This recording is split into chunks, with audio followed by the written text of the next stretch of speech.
Luma Labs recently released Dream Machine, and some of the outputs coming out of these tools are really amazing. And in this video, we're going to be exploring how we can use this for animations. I'm going to show you a little clip I put together just to test out the tool, and then I'm going to come back and break down exactly how I created that so that you can create the same in your project. Let's watch the clip together. I am sure gonna miss this place, but it's time for me to head out to fulfill my dreams in Aurora, where dreams come alive. Whoa. Stark Corporations. I'm gonna work there someday. Welcome to Aurora. Fresh vegetables. No way. Hi, I am Max. And someday I am gonna build a rocket to take us all to the sun. They can laugh all they want, but I think I got what it takes. And it's all here in my book. All I have to do is finish school and Get a job at Stack Corporations. Yeah. Where have I heard that before? I guess I do say that a lot. I don't have it, I promise. They are after my notebook. Where are we going? Just Stack Corporation. You said that was impossible. That's when I thought you were crazy. I have waited my whole life for this moment. Then don't let a bunch of losers take it away from you. Wow. This is my city, and nobody messes with my friends. So everything you watched, including the music, was generated using one AI tool or another. And I don't know about you, but I was very impressed by some of the animations I was getting out of Dream Machine. Of course, it's not perfect. There are telltales here that you can tell that it's AI, but I'm sure if I spent a little bit more time with the tool, I can fix some of those issues here and there. But some of this, like this opening shot right here of the alarm clock, I could use that as is in a professional project. And a couple of all the other shots too, some of them are actually pretty good. This video is going to be split into two parts. The first is just going to be an overview of Dream Machine, how to get access and how to use it. And in the second part of it, I'm going to show you the workflow that I used to generate that demo. So doing your lip sync, generating your animations, your images, including generating the music using AI. I'm going to show you how to put all of that together. It's going to be on a high level because if I go into all the details, then this video is going to get too long. But I'm going to post a longer version of that in the member section of this channel. So if you're a member and you joined as a member, you can go and watch that. It's going to be a long video and we're going to go step by step everything that I did. If you want to watch that longer version, you can check it out on the member section of this channel. But let's get straight into the tutorial. To access the tool, simply head over to lumalabs.ai. The good thing is that they actually have a free tier where you get about 30 generations per month for free, and this limitation is per account. So this might not be a bad time for your mom to get an account. If you know, you know, but you do burn through those credits pretty quickly, especially when you're doing your first project experimenting. So I had to move to one of the paid plans to finish that project that I was doing because I generated almost 100 generations to get the right shots. Another thing is that if you're on the free plan, sometimes the generations are very slow because the tool is very popular right now, so there's a long wait time in the queue. One thing I noticed is that about 12 midnight Eastern time, it seems like the traffic is really low at that time, so that's a good time to have your generations done. They move very fast. So I have Dream Machine open here, and the UI is very straightforward. You can do text to video, and you can also do image to video. So let's try one of the example prompts they have here, which is an extreme close-up footage of a young sailor woman with a concerned expression during a rainstorm. I'm going to leave enhanced prompt on. What this does is that it tries to modify your prompt to make it more suited for the tool. And let's hit generate. And there you go. There are the results. Quite impressive. Looks like some old film SD footage, but looks quite convincing. If you didn't think twice about it, you might not have thought that this was AI generated. So this is quite impressive. Let's also now try some animation related prompts. So right here I said an animated scene featuring a close-up of a foreign monster. And you can see that looks really good. So let's try another example. This one was a Pixar style animation of a girl playing in the playground. And this one was a little bit meh. It's not that great. So I'm going to show you the trick to us getting this Pixar style animations to look good. And that's where we come to the image to video. In my opinion, this is where the tool really shines, where you generate your image in a separate image generation tool like DALL-E or Midjourney and bring it on here to have it animated for you. So I have here one of the images I generated for Midjourney for my project. So I'm going to go back to Dream Machine and click on the little image icon right here on the top and then upload this image. And this time around, I'm not going to type any prompt. I'm actually going to give it the creative directive and just click on generate and see what it does with it. And for this one, this actually came out pretty good. Most of the times you get a lot of weirdness if you give it the complete creative directive. So here's an example where I didn't have a prompt. You can see there's a weird looking hand coming out of there. And that's the same shot here where I gave it some prompt for what to do. That's a more usable shot.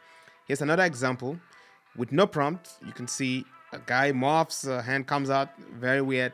But now when I give it some prompts as to what exactly to do, that's a much better usable shot. So in my opinion, the image plus describing what you want it to do gets you the best result from my many examples that I've tried. And sometimes what I do is also take the exact prompt that I use in the image generator, so like the prompt I used in Midjourney or DALL-E, and paste it here. And here's an example of that where I attached this image and I gave it the exact same prompt that I used in Midjourney, which is, you know, a close-up of a camera animated style character skating down an alley.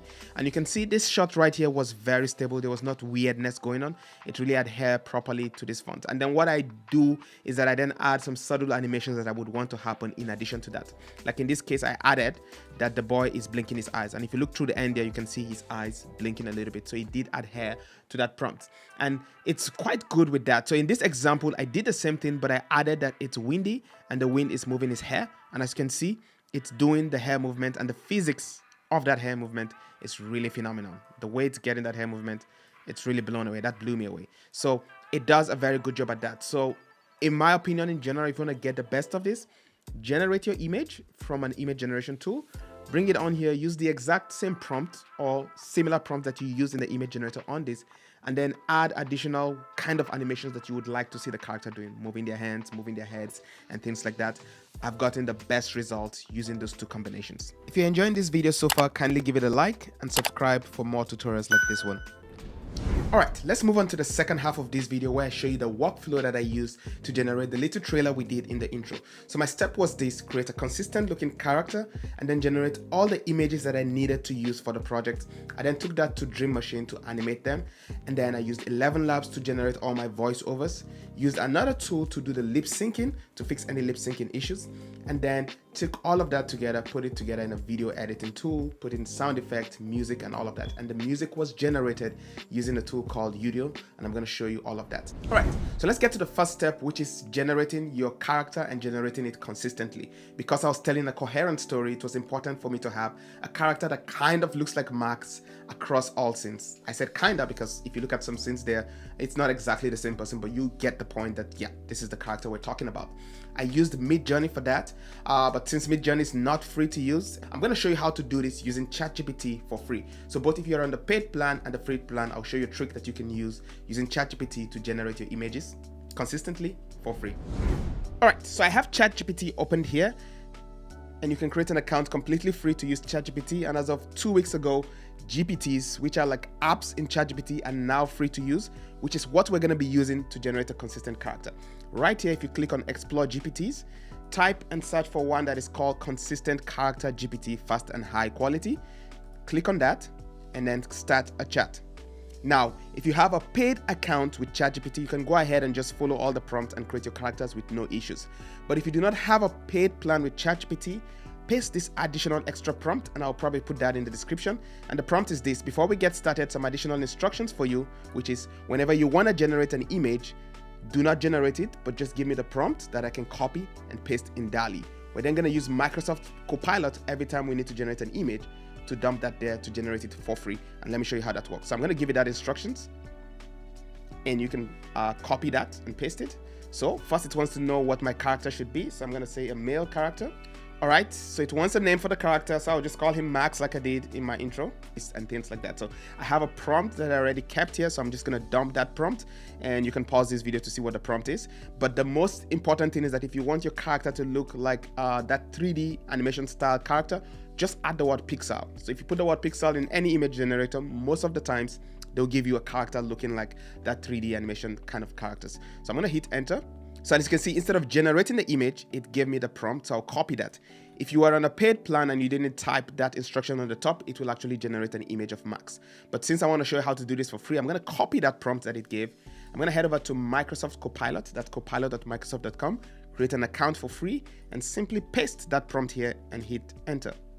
All right, so you can see we have an image here of Max, very similar to what you saw there in the trailer. So I'm gonna go back to DALL-E now and just keep prompting. So if you want Max in different scenarios, you can just keep asking it to do that, and it's gonna generate for you a prompt for that.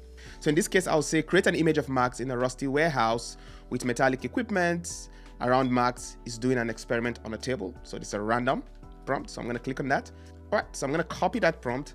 I'm gonna head over to Copilot, and I'm gonna put that here, and let's hit enter, and let's see what that looks like. So as you can see, that looks very much still like our character, and the results from this is actually pretty good, almost on par with what I was getting from Midjourney. And if you wanted to change the orientation of this for a movie, because this is all square, just click on the little button right here, and switch from square to landscape, and that's gonna expand the image so that it looks a little bit more like what you could use in a video for YouTube and things like that. So this was the exact step I took, and I did the same for every single scene that I wanted in that trailer. So I went ahead and kept prompting several times until I got it looking right. I think I created over 100 images and eventually picked like 15 of them. So now after I did all of this, I took these images and put them into Dream Machine to animate them using the way that I showed you in the beginning of this video. For all my voiceovers, I like to use ElevenLabs. I still find it to be one of the best voiceover tools out there generated by AI. So that's what I used for the trailer. And I have an entire video on ElevenLabs, so I'm not going to go into the details on how to use it. I'll put a link to that video down in the description. And the good thing is that ElevenLabs also gives you a free tier. You can use it for free. In that video, a few people were pointing out that ElevenLabs is not free. They do have a generous free tier, gives you about 10,000 tokens each month. And again, this limit is per account. So this might be another instance where your mom wants to open an account, you decide. But yeah, you can check that video out. I'll put a link to that in the description. All right, next, after the voiceovers have been generated, the next step is to do all the lip syncing. Now, Dream Machine would try to do some lip movement if it discovers that the mouth is open, or maybe if you prompt it to, but obviously that's not going to be in sync with your actual audio. So to do that, there is a tool I use. It's called SyncLabs. Now, the tool is not free to use. It is kind of free, but on the free version, you get this huge watermark. So if you're okay with having that watermark on your final video, then it's fine. You can go ahead and actually use this for free. But there is another tool called PikaLabs that also has watermarks, but these watermarks are a little bit more manageable, that you can use for free. It's not as great as SyncLabs, but it also does a decent job. I'm going to show you the two and you decide which one you want to use.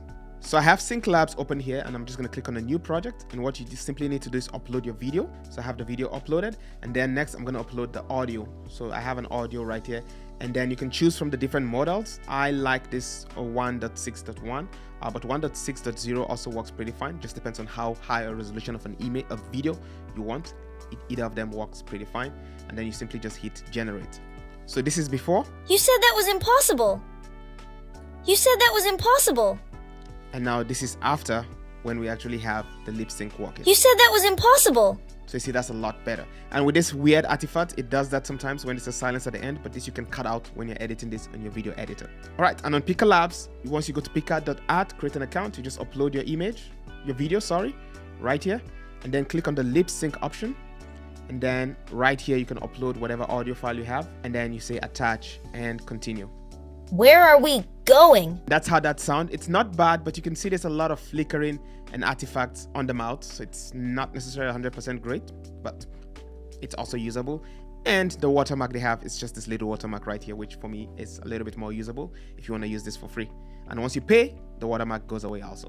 All right, finally, let's talk about the music. So I wanted to keep everything in the AI themed space. So I used a tool called Udio, which generates really amazing music that sounds very realistic. So I have Udio opened right here, and you can pretty much describe the kind of music you want here and put the lyrics, and it will generate both the music, instrumental, and the vocals for the song. So what I typically like to do is that sometimes I don't know how best to prompt this.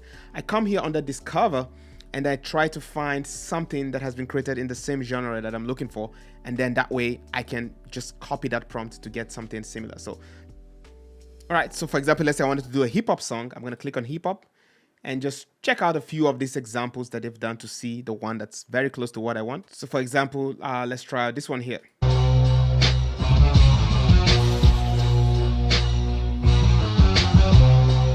Out in the black, where stars don't play nice. Two captains spitting sacrifice. What I would simply do in a case like this, if I like this one, you could, if it's shorter than 30 seconds, you can remix it. Or if it's longer than 30 seconds, then you can simply just copy the same hip hop style that they have here. So you just copy that, get over here to song, paste that in, and you can have it auto-generate random lyrics for you. Or you can come here and type whatever lyrics you have for your songs, and you can do that and generate it, and you get a full-blown music for that. So that's how to use this tool. I can cover this tool in more details in another video. If you're interested in that, let me know in the comments and I can cover that. So the final step in all of this is just to use a video editor to put all of this together. I do normally use Premiere Pro, but you could use a free tool like CapCut to just simply join all the clips together, put your music, put the lip synced version of all your videos, and then add sound effects. And overall, I was really pleased with the outcome. Now, the tool is not perfect, but one thing you have to remember is that this is the worst this tool is gonna be at. I can imagine version 2, version 3, up to version 5, like 2-3 years from now, how well this tool is gonna get. So I really think that this is breaking the barrier to entry for a lot of people who have great stories they wanna tell, but they don't have enough resources or maybe the right skills to put those things to life. This is really breaking that barrier to entry, and I think we're going to see a lot more creators coming out creating really awesome content as these tools mature. And don't get me wrong, there's still artistry that goes into this, because a lot of people think that AI is coming and artistry is dying off. Like, I had to create over 200 images from Midjourney just to get like 15 of those. Even on Dream Machine itself, I iterated back and forth, and there's so much going to it, the music, the mood, and there's still artistry that goes into it. It's just that now the tools are much easier to use, and the barrier to entry to learn these tools are lower. So I'm really excited for this and excited to see where this technology evolves. If you ever create anything using the concept I've taught you today, you can tag me on Instagram or Twitter. I'm going to put my handles down in the description. I'd like to see what you've created and to also share it with others for them to see. Thank you for stopping by. I'm going to catch you in the next one. Keep learning.